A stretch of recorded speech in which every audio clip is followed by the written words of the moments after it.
Coming up on the live and interactive ACSA Legislative Lunch Break, Edgar and I will get you all of your latest news and information from the state capitol and CDE with an in-depth analysis on how it impacts you. Plus, today we've got two special guests. Assemblymember Al Muratsuchi is on the show to talk about the May revise, and then the great John Gray is here to also talk about the May revise. We are full today on May revision information. The ACSA Legislative Lunch Break starts now.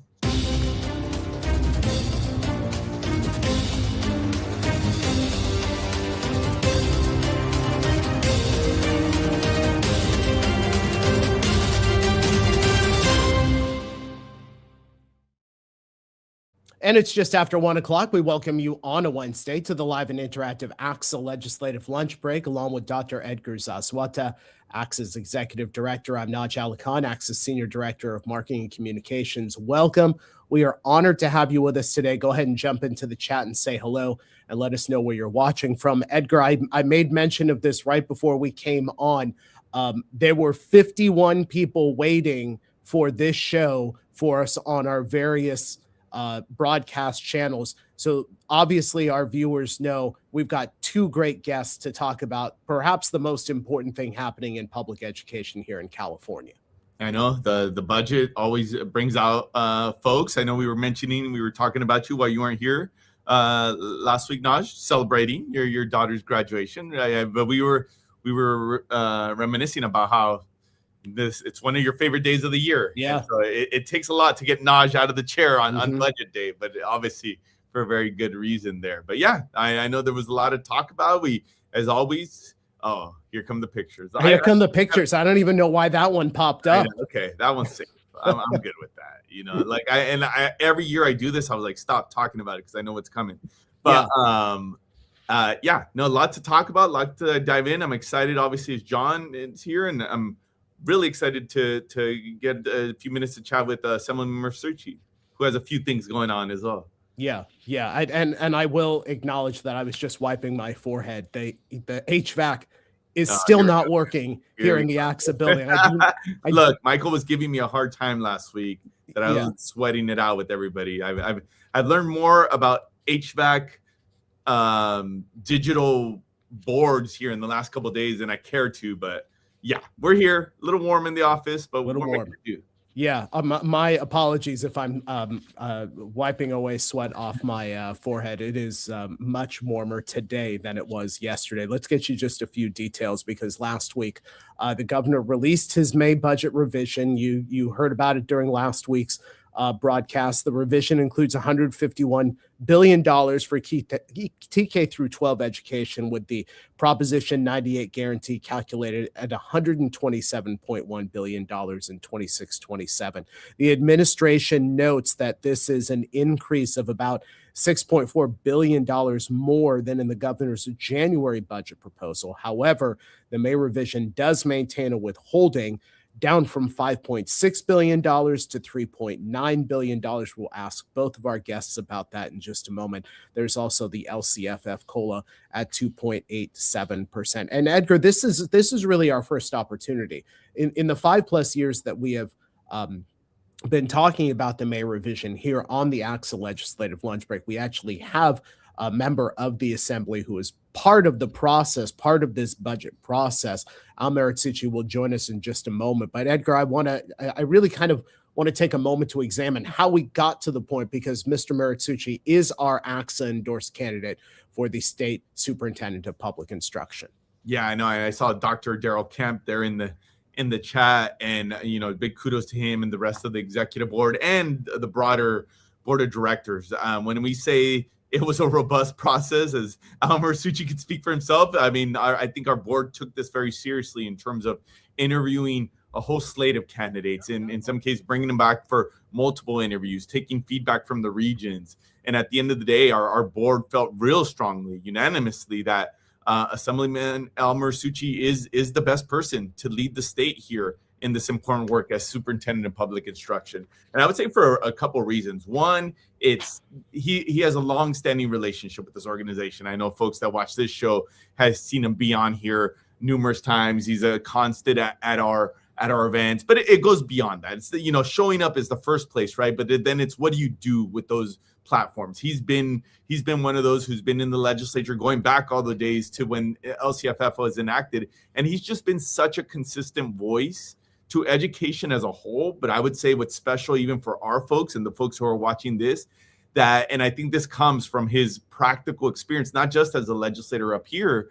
but as a former school board member. He always asks us, what's going to be the impact? What is implementation going to look like? What does ACSA feel about this proposed policy? And I think that in the end of the day, and like I always say, right, it's not about agreeing with us 100% of the time, because that's never going to happen.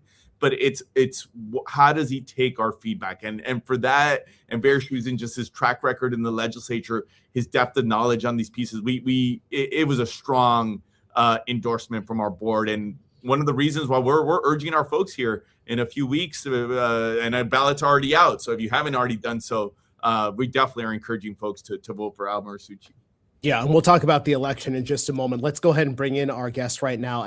Al Muratsuchi is the Assembly member in District 66, representing Torrance, Manhattan Beach, and Redondo Beach. Also, as we mentioned, the ACSA-endorsed candidate for State Superintendent of Public Instruction. Assembly member, thanks so much for joining us here on the ACSA Legislative Lunch Break. The governor released his May revision last week. From an education lens, what is your reaction to what is being proposed? Yeah, well, first of all, Naj, Edgar, thank you very much for letting me join all of you today. I know that school leaders throughout the state, are paying close attention to the May revise, and so let's just jump right into it. I've been hearing from a number of school districts. I asked, for example, LA Unified, thumbs up, thumbs down, and they gave a thumb sideways. So there's a lot of good in the May revise. I saw some of your slides highlighting the historic investments in special education, the super COLA that's going to lift the base for all school districts. The community school $1 billion funding. I mean, so much to, if not celebrate, provide relief for many of the school districts throughout the state that are issuing layoff notices. But of course, the big, thing that continues, that the governors continue to hold back on, is fully funding Proposition 98, almost $4 billion, totaling $3.9 billion of the $5.6 billion that from the Proposition 98 guarantee. And so, there's a lot of good, but we're still fighting to fully fund Proposition 98. Assemblyman, thank you again for being here, and we'll talk a little bit more about the venture here in the primary in a couple minutes. But before, you kind of want to follow up on this front. As you know, one of the things that ACSA has been talking, not just ACSA, the whole education coalition has been really focused on this $5.6 billion withholding from Prop 98, and we know there was some movement, right? So okay, it's not as bad, but it's still, the principle's still there. And I think us and all the other education groups have still been very much consistent in terms of our opposition, in terms of the precedent of what the state's doing here with the withholding. I know you and a lot of your colleagues have also expressed concerns about the proposal. What's your take on it? I mean, where are the governors at? And, what from the legislative perspective, what's the response? Yeah, I think the bottom line is, as always, it's a budget, right? I mean, Governor Newsom, this is his last budget. He has constantly emphasized that he wants to go out with a balanced budget, and so that's the big, theme of his budget, his presentation. But, as the legislative analyst is pointing out, can you really say that we have a balanced budget when you have $3.9 billion in Proposition 98 that's got to be paid at some point? So, that's why that's been a big sticking point. The Assembly, we're fully committed to continue to fight to fully fund Proposition 98. But, the bottom line is that it's a big challenge, especially this year. with the impacts on health and human services, on the federal HR1 bill, and its impacts on Californians and their health care and their human services. So it really boils down to this Prop 98 versus non-Prop 98 budget discussion. If we're going to fully fund Proposition 98, where is that money going to come from? Assemblymember Election Day, just a few days away. Wanted to just give you the opportunity to deliver a final message to the voters before they hit the polls. Well, thank you again. As Edgar talked about, Dr. Camp and the ACSA leadership, they really put me through the ringer, on several cycles we had great conversations, but rightfully so. ACSA represents the school leadership of public education in the state of California, throughout the state. And, it's such an honor for me to be running as your next state superintendent of public instruction as the ACSA-endorsed candidate. This is going to be a historic year. We're going to be electing a new governor. We're going to be setting a new direction in terms of public education in the state of California. I want to continue to fight for public education, as I've been doing, for over 20 years as a classroom educator, as a former local school board president, and now as a California Assembly member, chair of the Assembly Education Committee. So I look forward to continuing to work closely with ACSA, with all of you school leaders throughout the state of California, to champion public education, to make sure that we're fulfilling the promise of equal educational opportunity for all students, regardless of who you are, regardless of where you live. So please make sure to vote by or before June 2nd. It's a critically important election. Assemblyman, and I was going to ask you a question, but you made the point right now, right? Like January 2nd, get your ballots out. I think I will just echo your thoughts. I know in the race like this, primaries sometimes don't get as the biggest attention. I think all the, as we've talked about, the attention's on the gubernatorial race, but that also presents opportunities. So I think just encourage our members to spread the word for those that may not know a lot about the race and all the candidates, right? So thank you for joining us here. And I know we're all going to do whatever we can to have some success here in a few weeks. All right. Thank you, Edgar. Thank you, Naj. Have a good day, everyone. Thank you so much. That's Assemblymember Muratsuchi, District 66, representing Torrance, Manhattan Beach, and Redondo Beach, our ACSA-endorsed candidate for State Superintendent of Public Instruction. Let's go ahead and switch over to our next guest, a legend here on the ACSA Legislative Lunch Break. And I know he's chuckling when I say legend, but we wouldn't have had 51 people, Edgar, waiting on the show if they didn't know that John and, of course, the Assembly member were coming on. John Gray, CEO, School Services of California. John, you just heard from Assembly member Muratsuchi. Give us your thoughts on what he said and then the overall May budget revision that you heard and saw last week. Okay, I kind of side with LA Unified when I give it a sideways. I was encouraged to hear him talk about the settle up and the need to fully fund education. I was talking to Patty Herrera right before I got on, and we were looking at the June budget from last year when we adopted the June budget, and over the budget window, the current year, prior, and the future year, we're up by about $17 billion for Prop 98. And if you look where that's going, about 10 billion of it's going to the Prop 98 reserve. It's hard to argue against that one. I know it benefits us, but 10 billion of it's going there. Another 4 billion of it's being held up through the settle up mechanism. And so $17 billion, and there's about $3 billion worth of revenue that's getting passed on to school districts. Now, I know the investments are a little bit higher than that, but we're paying for that out of declining enrollment. And so it is better than where we were in January, not a lot better. And there's some things that I really like that I know you'll probably have questions about. But settle up continues to be a big issue, as I know it is for you and all the statewides. John, thanks for being here. I'm curious if you guys Rochambeau now, you and Patty, who gets to go, or does she get to pick now? Maybe she's the. I mean, I'm gonna leave that alone. Maybe I'll leave that. You know, either way. Too soon. Too soon. We're happy to hear. Always happy to have you here, John. Thank you, Patty. I know one of the things that Patty in the lead up to this show talked to us about the COLA, which I know you folks always help with the prediction of what you're tracking, and it was at 2.71, came in a little bit higher, 2.87. Give us your view, kind of what does that mean? What, I know you folks, part of it is kind of dissecting that for the field. So what's your message on the COLA? Well, first of all, I'm tired of cleaning up Patty's mess. She's a loose cannon. I don't know why you guys have her on, but actually, she's probably the most knowledgeable person on the topic that I know. So at 2.71, that was her prediction. So that was our school services prediction. It came in slightly higher.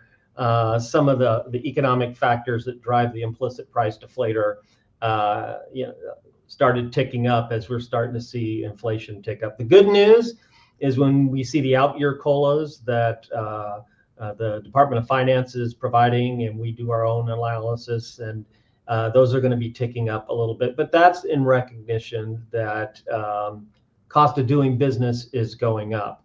And as you guys already know, the proposal includes an augmentation or an additional investment in the LCFF, the LCFF COLA.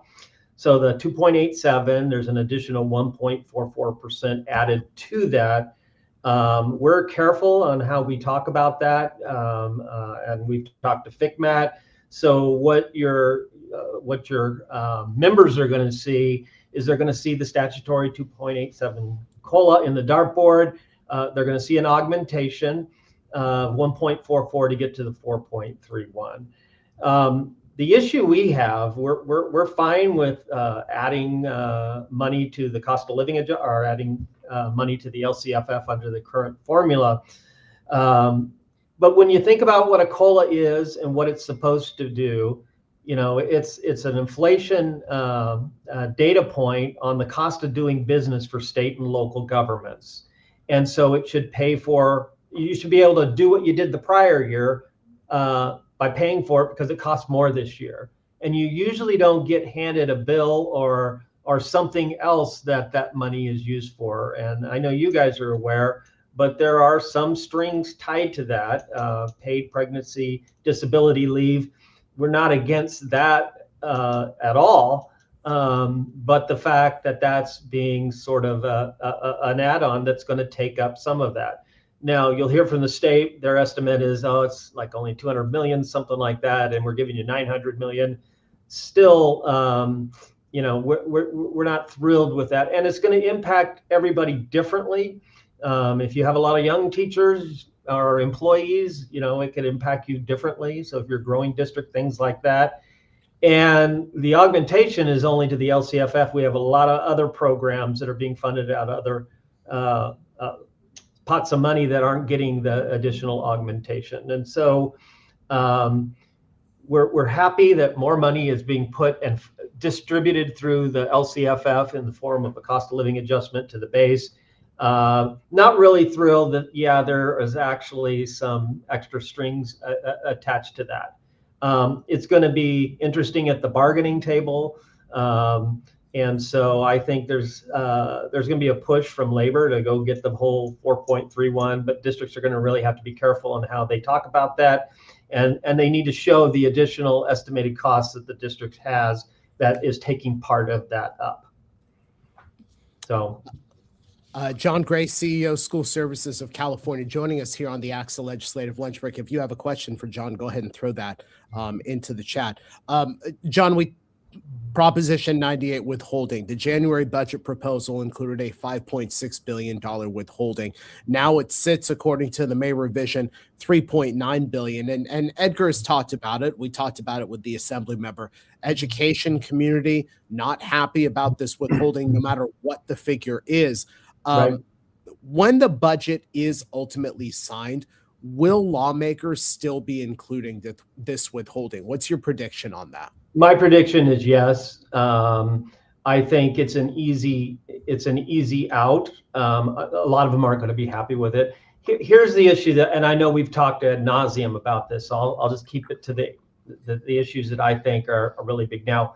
Is one, a governor's doing it who's not going to be here next year, right? As we negotiate the education budget, and so he's not going to be there. And so the other thing is there is a current mechanism to do exactly what they want to do for the same result, and it's called Prop 98 suspension. And that's what the voters approved. The voters approved Prop 98, and it had a mechanism when you come to the conclusion you can't fully fund it, and that's through suspension. And the reason we want that to happen instead of this settlement is we'll get interest on the money they owe us, one.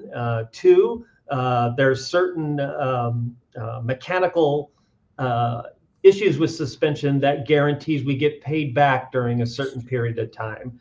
And so the settlement doesn't offer any of that. It's at the discretion of the state, and we're not earning interest on it. So some of you who were around during the big Great Recession, we saw what happened when revenue limits at the time were underfunded with a deficit factor of 22%. We kept track of it, and as the money came back, it wasn't a discussion. It automatically came back to us, and we got interest on the money. And so the fact that one governor is going to do it and hand it to another governor, that's worrisome for us. So bad precedent, and I'm very happy that you guys and CSBA and CASBO and the county superintendents are staying on this issue.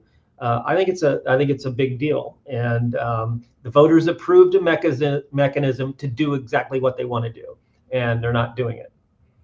John, one of the things I appreciate about your workshops and the work school services does in terms of talking about the California budget, you put like the broader picture, right? In terms of what are some of the other impacts? What are things that could impact not just this year, but the coming years, just from a macroeconomic standpoint? What are those components? What are those variables that your team is looking at that might impact the long-term future here?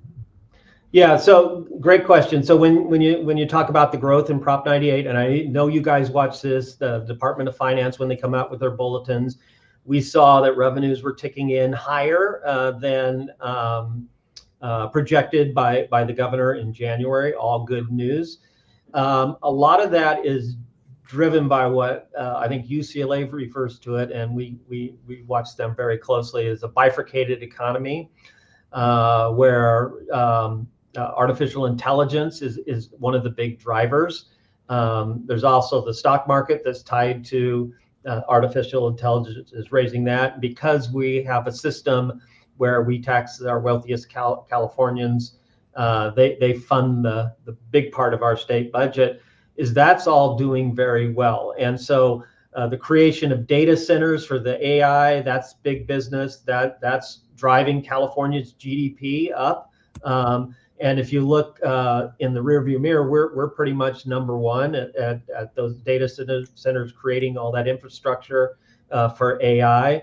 Going forward, though, however, we're seeing states like Virginia and Georgia where they're starting to put most of their investments there. So long story short is the good times we're experiencing right now is tied to a very thin part of our economy. And I think the LAO and even the governor's budget acknowledge that we still have a lot of risk because our economy is doing well on a very small sector of the economic drivers. And the other thing that makes me nervous about all of this, I hope we extend the Prop 30, Prop 55 tax for the EPA account. I hope that passes. But the billionaires taxes are proposed by SEIU is already having an impact. Our billionaires are leaving. We have about 220 of them, and a lot of them are right at $1 billion, right? But we have some big fish, like the two guys from Google. Their combined is $500 billion, and they've already relocated out. And so we're already, whether it passes or not, we're already starting to feel the impacts. And there's a good study by Stanford that really looked at it, and they think the net present value of the impact of this is a loss, because not only Are they moving away? We're not going to tax them in the out years, right? And so all that to say, most economic indicators are going our way favorably, but there's some risk out there that we're going to caution our clients about. Yeah, John, positively or negatively, one thing that really stood out for you with this budget revision? Okay, I'll take a positive since I already did the negative on the setup. I can do it again though. Really pleased with the investment in special education. I'm very pleased. I'm a big fan of Governor Brown's and the LCFF, but one thing that he wasn't fond of is providing money to special education for probably a lot of good reasons. And so we were very pleased to see a significant augmentation. It's over 40%. And it will benefit everybody, whereas the augmentation to the cost of living adjustment for the LCFF doesn't benefit everybody. It doesn't benefit basic aid districts, things like that. This pretty much benefits everybody. Special ed has been underfunded for a long time. It will provide, I think, significant budget relief to districts by looking at, we all contribute to special ed because we don't get enough money to pay for it.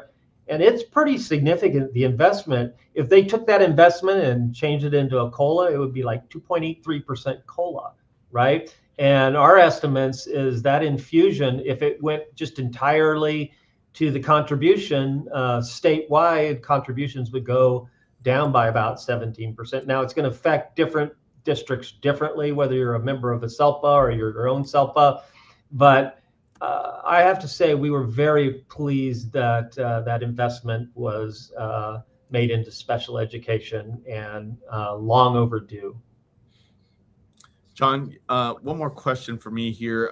You kind of alluded to this, and we heard a little bit of this from Assemblyman Muratsuchi, the tough place that the legislature is, even despite, some of their positions and kind of what responding to the governor. If in the shoes, if we put ourselves in the shoes of one of those, whether it be the budget committees, the key folks, dealing with the broader budget, but specifically on education, what do you think is going to be the most challenging piece for the state as they're trying to put together this fiscal package, whether it's making the numbers work or implementation, or what do you think is one of the things, another way of asking, what should we be looking out for there?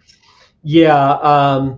As the budget negotiations go on, we've been saying, well, one of the balancers is probably the one-time money discretionary block grant, which we basically really like because it's coming out. It's a lot of money, and it is on a per ADA basis, so everybody partakes in that. I think the biggest thing they're going to tackle is not using that settle up also as a balancer, because that thing's been up, it goes down. It's sort of like how do I put it? In accounting, it's like a plug number, right? And to me, that's the area where they're going to struggle the most. And again, there's not an easy solution because they don't like the political pressure, but they can suspend Prop 98, and that's in the law currently, and that's what the voters approved before. And I think that's an easy out. And so, if I were in charge, that's what I'd do. John, I want to make note of something. Sheldon Smith is always excited when you're coming on. So he asks this question, which makes me really wonder if he's asking. Do you actually take questions from retirees? Well, that was his question. He says, for John, as a retiree select, what day is it today? John, it's Wednesday, right? But now my question is, does Sheldon know it's Wednesday? No, he lives in San Luis Obispo County, so he's probably in his backyard getting a tan. There you go. There you go. All right. John Gray, CEO, School Services of California, a legend here on the ACSA Legislative Lunch Break. John, great to have you. We'll see you next time. Thank you. Thanks for having me. Folks, if you like what you've seen here on the live and interactive ACSA Legislative Lunch Break, we invite you to join our Lunch Break family. You can do that on our social media platforms. Like us, subscribe to us on YouTube, on LinkedIn. When you do and you turn on your notifications, you'll get instant updates when Edgar and I are going to come on with breaking news. And then, of course, reminders about our regular Wednesday show. And if you have great stories happening in your school communities, we want to tell those stories too. Go and send your photos, your news releases, your talking points to our great EdCal editor, Michelle Carl, at mcarl@acsa.org. Edgar, we are nearing the bottom of the hour, but I just want to give you a couple of moments here to talk about not just only what John had to say about the budget, but also about having the assembly member on here to kind of give some of the insight as to what those who will be making decisions on the budget have to say, have the work that's coming up for them. Yeah, John is always just prudent in terms of not only making sense of the numbers, but then what is that going to mean at the bargaining table? What's going to mean in terms of dynamics with our labor partners, right? And I think some of these details about how money goes out, what restrictions are going to put on, sometimes it's more than even just the numbers, right? And I think that's another piece we're going to have to be looking at. To what extent are there parameters with some of the budget numbers as they finalize this package? That was my big takeaway from John. And then with the assembly member, I think we got a kind of a glimpse of what, and especially coming from him, who's one of the education leaders in the legislature, this balance that they're going to have to do of supporting some of the things we're asking for. We're also looking at the macro economic picture. And then obviously, I mean, I think it's election season. I'm sure we'll talk a little bit more about this next week. It crept up here, but yeah, just kind of interested to hear, you know, down the stretch here with the race for the governor and for SPI. And like we said at the beginning, I think this was one of those races that we just decided to put our stamp on. Hopefully that we can make a difference here. Yes, absolutely. Folks, thanks so much for joining us here on the ACSA Legislative Lunch Break. Remember, we are live and interactive Wednesdays here on ACSA Facebook, YouTube, and LinkedIn. Have a great rest of the day and rest of the week, and we'll see you next time.